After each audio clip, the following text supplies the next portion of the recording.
اعوذ باللہ من الشیطان الرجیم بسم اللہ الرحمن الرحیم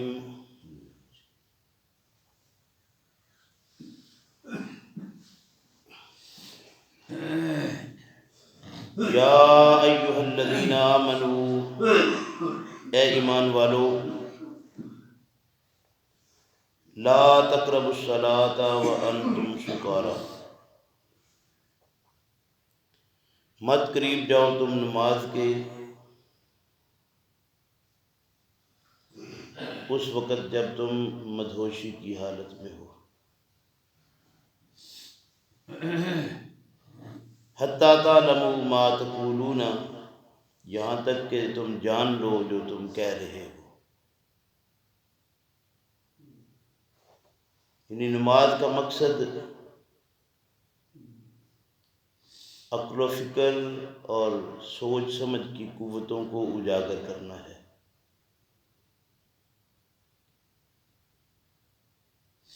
جب عقل و فکر ہی گم ہو جائے، سمجھ سوچ ہی کام نہ کرے،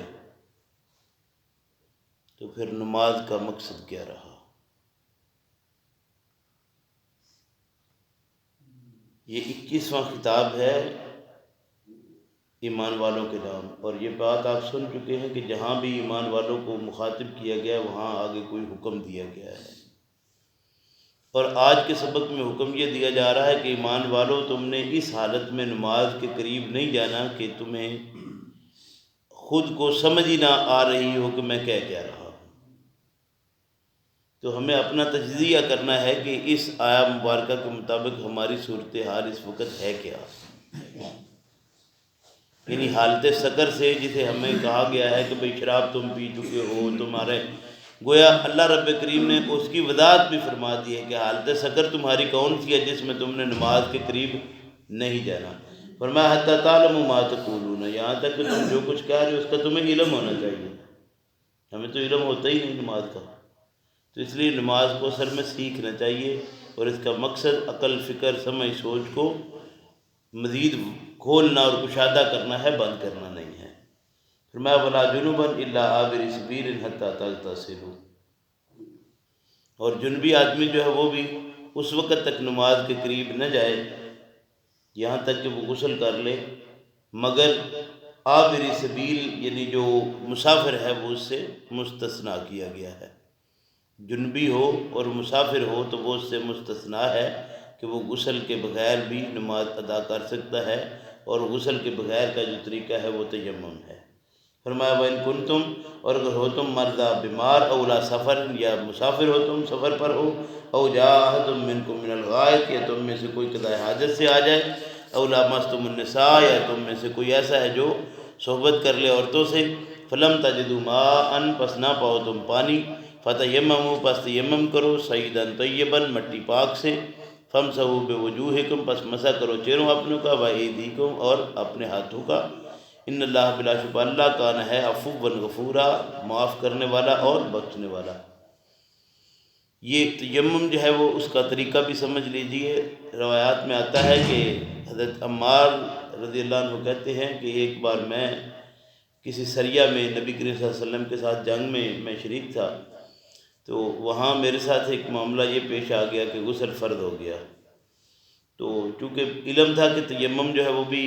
کیا جا سکتا ہے، اب مٹی پاک سے، اور اس کا کوئی سمجھ نہیں آئی مجھے صحیح طریقے سے،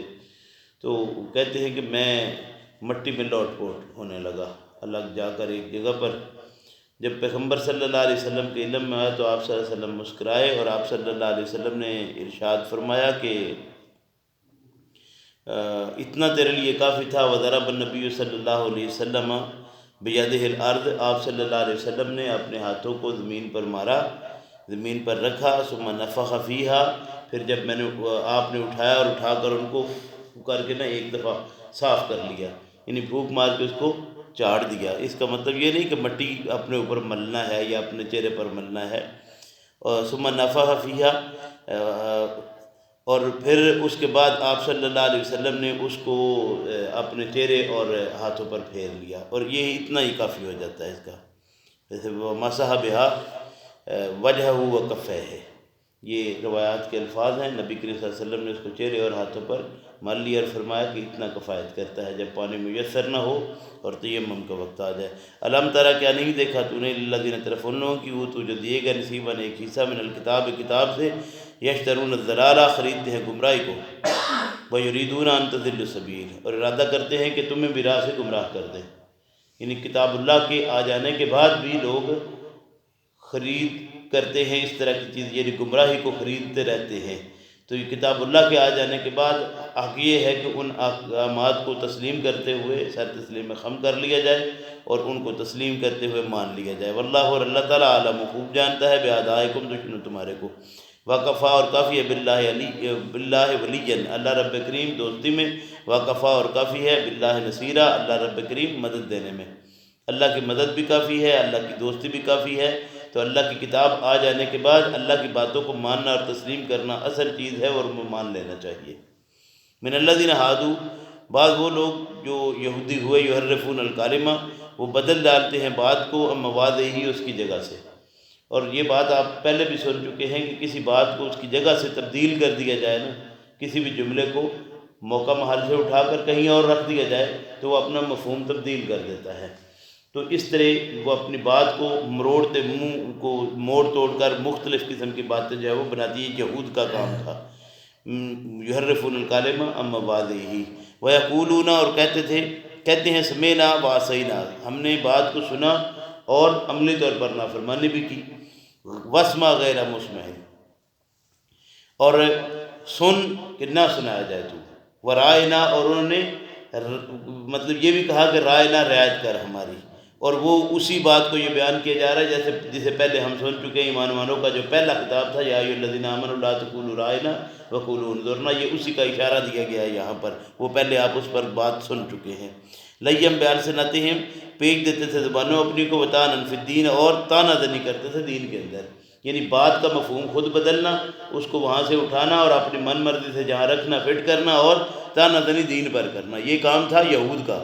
اور یہ سیم کام آج ہمارا بھی ہے۔ اللہ محفوظ فرمایا وَلَوْ أَنَّهُمْ اور اگر یہ کہ وہ قالوا کہتے سمعنا ہم نے سنا، وَأَطَعْنَا اور ہم نے تسلیم کیا فرمان برداری کی، وَاسْمَعْ اور سن، وَانظُرْنَا اور نظر کرم کر ہماری طرف، اگر وہ یہ کہتے لَكَانَ خَيْرًا لَهُمْ تو یہ بہتر ان کے لیے ہوتا، لَكَانَ خَيْرًا لَهُمْ وَأَقْوَمْ اور یہ بات بہت ہی سیدھی تھی،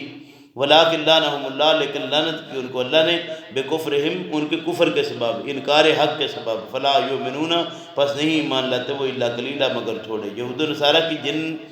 عادات و خصائل کا ذکر قرآن کریم کے اندر کیا گیا ہے وہ اس وقت قومی طور پر ہمارے اندر ایک ایک کر کے باقاعدہ طور پر مکمل طور پر موجود ہیں، بلکہ کئی جگہوں پر ہم ان سے بھی بہت آگے نکل چکے ہیں۔ اللہ محفوظ فرمائے، اور ان باتوں کو دیکھ کر سمجھ کر ہمیں سمجھ لینا چاہیے کہ ہمیں اب سیدھے راستے پر آنے کے لیے کتاب اللہ کی طرف لوٹنا، اللہ کے پیغمبر صلی اللہ علیہ وسلم کے فرامین کو، آپ صلی اللہ علیہ وسلم کے طریقے کو دیکھنا اور اس کے مطابق اپنی زندگی کو بنا لینا کافی ہے، اور باقی جن جن چیزوں کی طرف ہم بھاگ رہے ہیں، دوڑ رہے ہیں، ان سے بچا کر اپنی زندگی کو الگ طریقے سے ایک باقاعدہ طور پر انسانوں والی اور مسلمانوں والی زندگی میں آ جانا چاہیے۔ یا ایھا الذین اے لوگو اوتوا الکتاب جو دیے گئے ہو کتاب، آمنو ایمان لاؤ بما نزلنا ساتھ اس چیز کے نازل کیا ہم نے، مصدقاً تصدیق کرنے والا، لما اس چیز کی، معکم جو پاس تمہارے ہے، من قبل پہلے سے، ان نطمس یہ کہ مٹا ڈالیں ہم، وجوہن چہروں کو، فنردھا پس پھیر دیں ہم ان کو، علی ادبارہا ان کی پیٹھوں پر، او نلعنہم یا لعنت کریں ان کو، کما لعنا اصحاب السبت جیسا کہ یہود کے اندر اصحاب سبت کو لعنت کی گئی، وکان امر اللہ اور ہے حکم اللہ کا مفعولا ہوا۔ اللہ کو حکم ہونے میں کوئی دیر کوئی نہیں لگتی۔ یہ معاملات پہلے بھی یعنی یہ لوگوں پر لعنت اور پھٹکار اللہ کی اور لوگوں کی پڑتی رہی، اگر تم نے بھی وہی کرتے رہے تو یقیناً تم بھی اسی لعنت کے مستحق ٹھہرو گے۔ یہ بات بالکل واضح کر دی گئی ہے، یا ایھا الذین اوتوا الکتاب آمنوا بما نزلنا مصدقا لما معکم، تمہارے پاس وہی کتاب ہے جو گزشتہ کتابوں کی تصدیق کرتی ہے، اور گزشتہ کتابوں کے اندر یہ باتیں ساری موجود ہیں، اور اس کتاب کے اندر بھی آپ پڑھ چکے ہیں، اشارات اس کتاب کے اندر بھی دیے گئے ہیں۔ اللہ ارشاد فرماتے ہیں کہ یاد رکھو جیسے ان پر لعنت اور پھٹکار پڑی تھی ویسی لعنت اور پھٹکار کہ تم مستحق ہو جاؤ گے اگر کردار اور اعمال تمہارا وہی ہوا۔ ان اللہ بلا شبہ اللہ لا یغفر نہیں بچتا یشرک بہ یہ کہ شریک ٹھہرا جائے ساتھ اس کے، ویغفر اور بچتا ہے ما دون ذالک اس کے علاوہ لمن یشاء جس کو چاہتا ہے، یعنی شرک کی معافی کوئی نہیں، شرک کے علاوہ اگر کوئی غلطی کوتاہی ہوگی تو وہ معافی ہو جائے گی۔ ومن یشرک باللہ اور جو شریک ٹھہرائے ساتھ اللہ کے، فقط پس تحقیق افترا باندھ لیا اس نے اسم عظیما گناہ بہت بڑا۔ یہ شرک کی قسم میں ایک شرک کا یہاں اور ذکر کیا جا رہا ہے، علم ترا کیا نہیں دیکھا تو نے الذین طرف ان لوگوں کی یزکون انفسہم کے پاک ٹھہراتے ہیں اپنی جانوں کو، یعنی شرک کی قسم میں ایک یہ بھی شرک ہے کہ انسان اپنے آپ کو باقیوں سے برتر اور بہتر سمجھے، برگزیدہ سمجھے، اپنے خاندان کو، اپنی برادری کو، اپنے نسب کو انسان باقیوں سے برتر سمجھے، تو یہ بھی ایک شرک کی قسموں میں شرک ہے۔ یہ بات یاد رکھ لینا چاہیے۔ میں پھر عرض کر رہا ہوں کہ اللہ ارشاد ہے الم تر الی الذین یزکون انفسہم، اور یہ بیماری جو ہے یہ انفرادی بھی ہے اور قومی بھی ہے۔ بعض اوقات قومیں یہ سمجھتی ہیں کہ ہم باقی قوموں سے بہتر ہیں،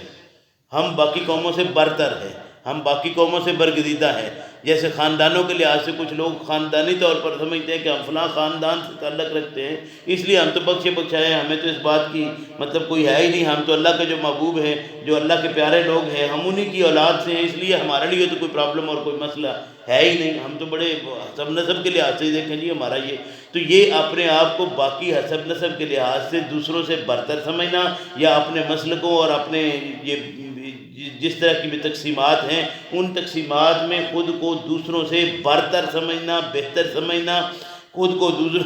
دوسروں سے برگزیدہ سمجھنا، یہ بات یاد رکھ لیے کہ یہ بھی شرک کی قسموں میں ایک شرک ہے۔ اور ہم یہ سمجھتے ہیں کہ شرک وہی ہے جو درباروں پر جانے والا ہے، شرک وہی ہے جو گٹ تویز کرنے والا ہے، وہ ساری چیزیں اپنی جگہ پر، لیکن یہ چیزیں اگر پاس رہیں تو یہ بھی شرک کے زمرے میں ہیں۔ اور اللہ رب کریم نے پہلے ارشاد فرمایا کہ اللہ کریم شرک کو کبھی معاف نہیں کرے گا، اس لیے اپنی سوچ کو تبدیل کرنا لازم ہے۔ مختصر سے ٹکڑا ہے لیکن بہت ہی سمجھنے والا ہے۔ الم تر الی الذین یزکون انفسہم بل اللہ یزکی، بلکہ اللہ ہی وہ ذات ہے جو پاک کرتا ہے من یشاء جس کو چاہتا ہے، ولا یظلمون فتیلا اور نہیں ظلم کیے جائیں گے، ایک دھاگے کے برابر بھی ان کے اوپر ظلم نہیں ہوگا۔ انظر دیکھ، یفترون کیف یفترون کیوں کر باندھتے ہیں یہ اللہ اوپر اللہ کے الکاذب جھوٹ، وکفا بہ اور کافی ہے اس کو اسم مبینہ ظاہر گناہ، کفایت کیا اس کو گناہ ظاہر نہیں، اور یہ اتنا گناہ انسان کو کفایت کر جاتا ہے۔ یہ بات اللہ رب کریم ارشاد فرما رہے ہیں کہ ان کا جو اللہ پر یہ بہتان لگانا ہے نا کہ ہم بڑے لوگوں میں ہیں، ہمارے خاندان بڑا ہے، یا ہماری یہ جو اللہ پر انہوں نے بہتان باندھا ہے، اللہ ارشاد فرماتے ہیں کہ ان کے گناہ گار ہونے کے لیے ان کا یہ اللہ پر بہتان باندھنا ہی کفایت کرے گا۔ تو انسان اس کا مطلب ہے جتنا مرضی نمازی، پرہیزگار، نیک، اللہ کا بندہ بننے کی کوشش کرتے ہوئے اگر یہ بات اپنے اندر سے ختم نہ کرے کہ میرے اندر میں بڑا آدمی ہوں، میرا خاندان بڑا ہے، میرا کام بڑا شاندار ہے، میں بڑا اللہ کا مقرب ہوں، میں تہجد گزار ہوں، میں بڑا نماز 5 وقتہ پڑھتا ہوں، میں حج میں نے اتنے کیے ہوئے ہیں، میں اتنا قاری ہوں قرآن کا، یعنی کوئی بھی چیز آپ کو لوگوں میں یوں باور کروانا شروع کر دے کہ میں لوگوں سے برتر ہوں، بہتر ہوں، بہت اچھا ہوں، اللہ کا مقرب ہوں، تو یہ بات گناہ گار ہونے کے لیے کفایت کرتی ہے۔ اللہ رب کریم ہم سب کو اس بات کی توفیق عطا فرمائے کہ ہم اپنی سوچ کو تبدیل کریں، اپنے خیالات کو تبدیل کریں، اور خود کو اللہ کا بندہ ہی سمجھیں، باقی بندوں کی طرح ان بندوں سے خود کو بہتر اور برتر نہ جانیں۔ اللہ ہم سب کو سمجھ کی توفیق دے۔ ربنا لا تزغ